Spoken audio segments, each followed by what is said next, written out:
a parent is to make decisions in the best interest of our child. And sometimes those decisions, of course, can be really tough, particularly when it comes to education. It's something you really want, if you can, to get right, which is why 7 years ago, my next guest made a very bold decision. She's a writer and parenting blogger. Her name is Lindsay Karp, and she's a mom of two boys, Jordan and Shane. Earlier this year, she shared an essay on the popular parenting site Motherly on why she decided to hold her then 5-year-old son, Shane, back a year.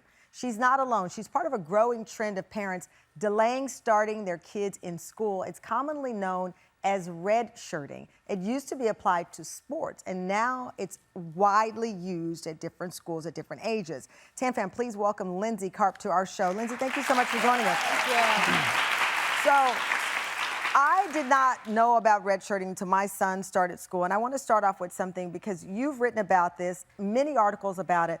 The Atlantic, in particular, in the past year wrote an article and said the biggest reason for boys' classroom struggles is simply that male brains develop more slowly than female brains.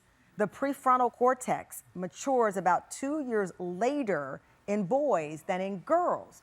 So there's this growing movement that even questions if boys should be in kindergarten at 5, saying that girls are more advanced and that the construct of public schools missed the point by letting boys start school at the same time. My mind was blown. And then I start to read about your story and your son. Take us to when Shane was 5, and what were you seeing? When he was at that point where he was in pre-K and we were trying to figure out, what should we do? Because he does have a summer birthday. So we knew he was either going to be the youngest in the class or one of the oldest in the class. So that was the first factor, but he still had so much growing to do socially, emotionally. He was academically ready, but his body wasn't ready for a structured school environment. He just had trouble sitting still for periods of time. He wanted to roll around on the carpet when he was supposed to be sitting during story time. So his body needed to catch up to where his academic level. When did the idea of redshirting, because again, I played sports, they used to do it in sports. When you weren't ready for the varsity team, they'd hold you back and redshirt you so that you could develop sometimes physically and get the skills. To your point, cognitively, he was there. He's a smart kid. Emotionally, you felt he wasn't there. Who first told you about redshirting? Well, my mother happened to be a kindergarten teacher. She's retired now, but she worked many years with, families who were going through this. So I had definitely heard it from her. And, as parents, you talk to other people that are going through similar situations. And I had some friends who had done the same thing, actually right around the same time. But it definitely was newer to me because I happened to actually be a summer birthday. And, this was not a thing when I was growing up in the 80s and 90s. And I feel like going through school, I always lacked the self-confidence that I now see in my son. He has this confidence that I wish I had, and I think that says everything to me because he was so prepared, so he was successful. And he saw that, and he was self-confident in himself. Critics, though, say that redshirting gives an unnecessary strain on schools and that parents are making the decision for competitive advantage. In some cases, if you have a boy, he goes from being the smallest in his class to the biggest in his class.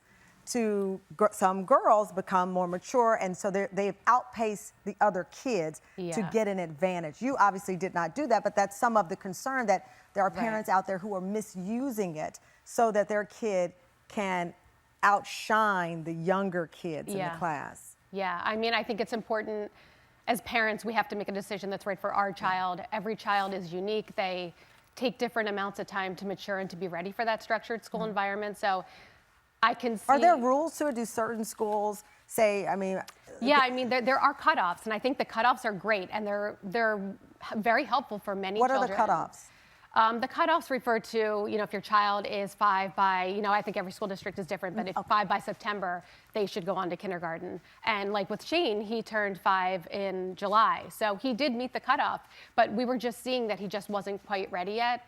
And I think it's important that these cutoffs, we look at them as guides, because they're not right for every child. You know what I mean? Were you worried about a stigma, though? Because when I was a kid, you were an 80s kid. I'm a 70s kid. Yeah. If you were held back, people were looking at your parents like, okay, because it was usually perceived as academically, like they weren't learning their ABCs, they weren't, cognitively on the milestone mark. And it was a mark of shame to be held back. Yeah. That's not the case now, I think. No, and I think it's definitely not the case now, and I felt okay doing that. I didn't feel like there was this kind of stigma that maybe there would have been when I was a child.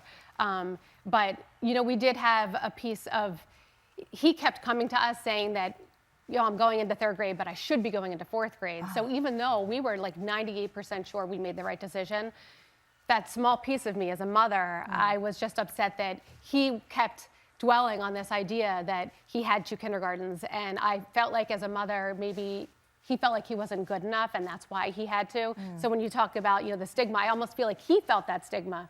But, you know, there was a turning point for us where he ended up thanking us. And he was 10 years old. Last year, he was 10 years old. He told you, I am happy I'm not moving on to middle school. I'm not ready yet.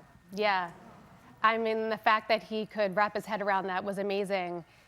He, I think, was just watching, you know, he had friends in the grade above him and saw that they were preparing to move on. And he thought, gosh, I'm really happy that I have this one more year in this school where I feel comfortable. He had made a great group of friends. He was just excelling in so many ways. And I think he saw, like, okay, I don't need to say I should be in 6th grade. I finally feel good with where I am. And, like, to me, that was everything because I was 98% sure, but then I was 100% sure. Wow. It is a big conversation. I'm telling you, it's everywhere. I'd never been exposed to it. And then you start Googling the pros and cons of redshirting. You will be flooded by these articles, particularly about boys and whether or not they are ready to advance and how that might impact them even later in life. So thank you for bringing the conversation to the forefront, Thank you Lindsay. so much. And good luck to Shane. Thank you.